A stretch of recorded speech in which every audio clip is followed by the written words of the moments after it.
Yes, you read it right. Corsair has sent me a new headphone as a replacement, which is Corsair HS50pro. তো আপনারা আমার চ্যানেলে যারা আগের রিভিউটা দেখেছেন Corsair HS50 তারা জানেন যে আমার হেডফোনের অবস্থা খুবই খারাপ ছিল। লাইক আমার হেডফোনের যে আর্টিফিশিয়াল লেদারগুলো আছে এয়ার কাপসে ওগুলো একদম উঠে উঠে যাচ্ছিল। আর সামনে আরও অনেক প্রবলেম হয় কারণ আমি রিভিউটার পরে আরও অনেক দিন ইউজ করি হেডফোনটা। যে ভলিউম রকার্সটা থাকে তা একদম ফুল করে রাখতে হয়, কারণ যদি একটু সামান্য নিচে থাকে তাহলে এক কান বাজতো আর এক কান বাজতো না। তো এর একটা প্রবলেম হয় যদি আমি একদম ফুল করেই চালাতাম, কারণ Corsair HS50 এমনি সাউন্ড অনেক কম কি মানে তুলনামূলকভাবে কমই বলা চলে। হ্যাঁ, তো এমনি ফুল করে রাখতাম, তো এটা আমার কাছে তো সমস্যা ছিল না। বাট আমার কাছে Corsair আরেকটা প্রোডাক্ট ছিল, যে Corsair একটা মাউস ছিল Harpoon 8GB। তো ওইটা সাডেনলি নষ্ট হয়ে যায়, এটা লেফট ক্লিকটা কাজ করতো না। তো ওইটার ওয়ারেন্টি ক্লেম করতে মাল্টিপ্ল্যান যাচ্ছিলাম, তো ভাবলাম যে হেডফোনটাও নিয়ে যাই যদি এটাও যদি রিপ্লেসমেন্ট করা যায়, কারণ আমি জানতাম যে হারপুনের রিপ্লেসমেন্ট হিসাবে আমি কাটার প্রো পাবো, কারণ আমি কয়েকটা পোস্ট দেখছিলাম। তো এটা আমি শিওর ছিলাম এটা রিপ্লেসমেন্ট করে আমাকে কাটার প্রো দিবে। তো ভাবলাম Corsair-এর হেডফোনের চান্সটাও নেওয়া যায়, একবার ট্রাই করতে কি যায় আসে, কারণ Corsair-এর আর যাই হোক আপনাকে 99.9% টাইমই আপনাকে প্রোডাক্ট রিপ্লেস করে দিবে। সাধারণত তারা প্রোডাক্ট ঠিকঠাক করে দেয় না, তারা প্রোডাক্ট ডিরেক্ট রিপ্লেস করে দেয়। তো আসলে আই এম হ্যাপি দ্যাট 1 বছর এত রাফলি ইউজ করার পরে Corsair আমাকে একটা নিউ হেডফোন দিয়েছে উইদাউট এনি কস্ট। তো আজকের ভিডিওর মেইন টপিক হচ্ছে এটাই, Corsair HS50pro এর একটা রিভিউ। আগে আমি যে Corsair HS50 ইউজ করেছি তার সাথে এটা কোনো পার্থক্য আছে কি না সাউন্ড এক্সপিরিয়েন্সে, তো সেটাই হচ্ছে আজকের ভিডিওর মূল বিষয়। তো hello YouTube, this is Toufiqur Rahman and you are watching GameTech Bangladesh.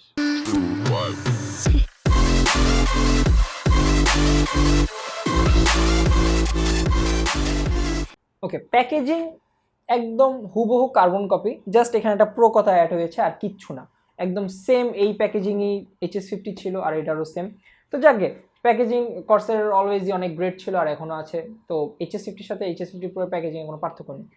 এখন আসি যে আপনার তারা বলেছে একটু বেশি কমফোর্ট আর কি HS50 Pro-তে দেওয়া হয়েছে, বাট সত্যি কথা বলতে আগের এয়ার কাপসগুলো একটু রাউন্ডেড ছিল, কর্নার্সগুলো একটু রাউন্ড ছিল, বাট HS50 Pro এর যে এয়ার কাপসগুলো একটু বক্সি টাইপ মনে হয়েছে, মানে একদম রেক্ট্যাঙ্গেল মতো, এজেসগুলো শার্প।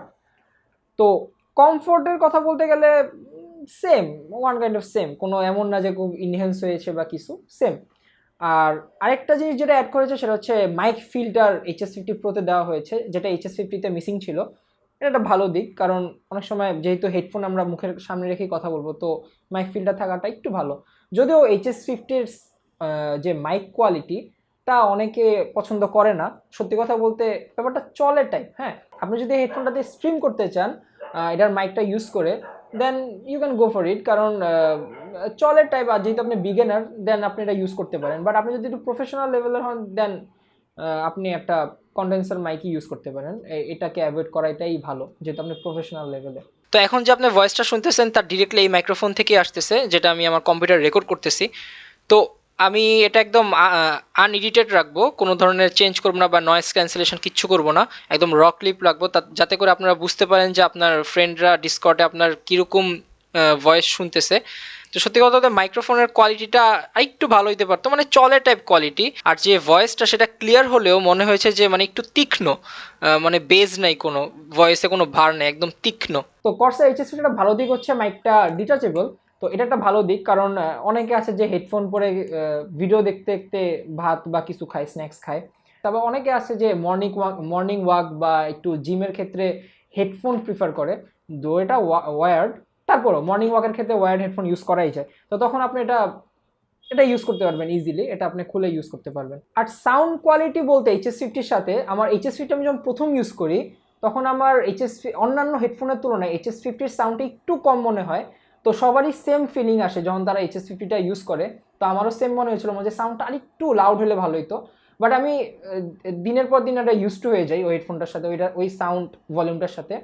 বাট HS50 Pro যখন আমি ইউজ করি, যেহেতু কোনো একটা গ্যাপ ছিল না, আমার মেবি 3 দিন গ্যাপ ছিল আগের হেডফোনের পরে এই নতুন হেডফোন ইউজ করতে, তো আমার কাছে মনে হয়েছিল যে এটার সাউন্ড ওটা থেকেও আরেকটু কম, মানে ওইটা থেকেও কম, আমার কাছে এটাই ফিল হয়েছে আর কি। আর ডিউরেবিলিটির কথা বলতে HS50 ডিউরেবিলিটি আসলেই খুবই ভালো। আর সত্যি কথা বলতে আমার আগের হেডফোনটা 3বার আছাড় খেয়েছে, তো তাও কিচ্ছু হয়নি। তো আমি এটাই সাজেস্ট করবো যে আসলে আপনার প্রাইস সেগমেন্ট যদি 4000 টাকা হয়, বা যেহেতু আপনি হেডফোনটা কনসিডার করতেছেন, তাহলে আপনার প্রাইস সেগমেন্ট অবশ্যই 4000 টাকা। তো তো অবশ্যই কোনো প্লাস্টিক বডির হেডফোন আপনি পারচেস করবেন না। যেমন এই বাজেটে আপনার রেজার, তারপর হাইপার এক্সের স্টিঙ্গার, রেজারের ক্র্যাকেন এক্স আছে, তো দুটো প্লাস্টিক বডি। তো আমি অবশ্যই এই বাজেটে প্লাস্টিক বডি প্রেফার করবো না, কারণ ডিউরেবিলিটি অনেক বড় একটা ফ্যাক্টর আর কি হেডফোন ইউজের ক্ষেত্রে। কারণ আপনি প্রত্যেক দিন হেডফোনটাকে এভাবে স্ট্রেচ করবেন, তো যদি প্লাস্টিক হয় তো ব্যাপারটা আসলে বলা যাচ্ছে না কতটা টেকসই হবে। সাপোজ আপনার অন্যান্য ব্র্যান্ড যেমন ফ্যানটেক, তারপরে আরও বিভিন্ন ব্র্যান্ড আছে যারা একটু বাজেট সেগমেন্টের জিনিসপত্র বানায়, তো ওইসব ব্র্যান্ডের হয়তো বা এই বাজেটে খুব নামি দামি হেডফোন 7.1 সারাউন্ডেড সাউন্ডের আপনি হেডফোন পেয়ে যাবেন এরকম ট্যাগলাইনে। বাট এটা শুধু একটা স্টেরিও হেডফোন। হ্যাঁ, আপনারা জানেন যে স্টেরিও থেকে আপনার 7.1 সারাউন্ড অনেক বড় একটা ফিচার। বাট সত্যি কথা বলতে লিনাসের ভিডিওর রেফারেন্স আমি আমার আগের ভিডিওতে দিয়েছি, এবারও বলবো, আসলে 7.1 তারপর সারাউন্ড স্টেরিও এটা ফ্যাক্টর করে না। ফ্যাক্ট করে আপনার সাউন্ড এক্সপিরিয়েন্সটা কেমন পাচ্ছেন আপনি গেম খেলার সময় আপনার এনিমি ফুটস্টেপটা ক্লিয়ারলি কিভাবে আপনি শুনতেছেন, মানে ঠিক অ্যাকুরেটলি শুনতেছেন কিনা, ব্যাপারটা হচ্ছে অ্যাকুরেসি। তো 7.1 ফ্যাক্ট করে না, ফ্যাক্ট করে অ্যাকুরেসিটাই। এমন অনেক কোম্পানি আছে যারা এই প্রাইস সেগমেন্টে অনেক একগাদা স্পেক্স আপনাকে ভরে দিবে, বাট সত্যি কথা বলতে ইউজার এক্সপিরিয়েন্সটা আপনার অতটা ভালো হবে না।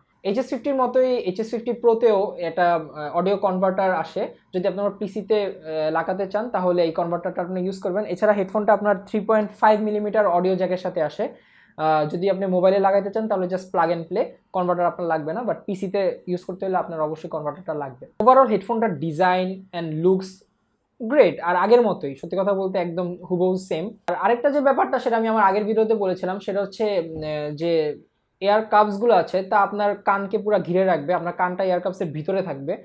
তো এর কারণে একটা প্রেশার ক্রিয়েট হয় ভিতরে, যার কারণে আপনার বাইরে থেকে নয়েজ আসে না। সেটা একদিক দিয়ে ভালো আবার একদিক দিয়ে খারাপও। নয়েজ না আসার কারণে আপনি আপনার অজান্তেই অনেক লাউডলি কথা বলবেন, যেটা পাশের মানুষের জন্য অনেকটা কি বলবো, একটা ডিস্টার্বিং কারণ হতে পারে। আবার যেহেতু নয়েজ আসে না, আপনি ফুল কনসেন্ট্রেট আপনার গেমের মধ্যে দিতে পারবেন, লাইক কোনো স্টেপস, কোনো এনিমি ফুট স্টেপ যে আপনার ফ্ল্যাঙ্কে আছে এগুলো মিস করবেন না, খুব সুন্দর এক্সপিরিয়েন্স পাবেন, এটা সত্যি কথা। বাট হ্যাঁ, ওইটা যদি আপনার ইস্যু হয়, যেমন আপনার কোনো পার্সোনাল রুম নেই, আপনি রাতে গেমিং করেন, পিছনে আপনার বাবা মা ঘুমাচ্ছে, তো এটা একটা ইস্যু হতে পারে আপনার জন্য যদি এরকম সিচুয়েশন আপনার হয়। বাট মোর ওভার হেডফোনের সাউন্ড কোয়ালিটি আসলে অনেক ভালো। বাট হ্যাঁ, একটু লাউড হলে আরেকটু ভালো হতো। তো এই ছিল আজকের ভিডিও। তো যারা আমাদের চ্যানেলটা সাবস্ক্রাইব করেনি তারা অবশ্যই সাবস্ক্রাইব করে আমাদের পাশে থাকবেন, একটু সাপোর্ট করবেন। আর আপনারা যদি কোনো কর্সারের প্রোডাক্ট ইউজ করে থাকেন তাহলে বলবেন কি প্রোডাক্ট ইউজ করেন আর তার ইউজার এক্সপিরিয়েন্স আপনার কাছে কেমন, তা কমেন্ট অবশ্যই জানাবেন। তো thanks for watching guys, stay tune, আসসালামু আলাইকুম।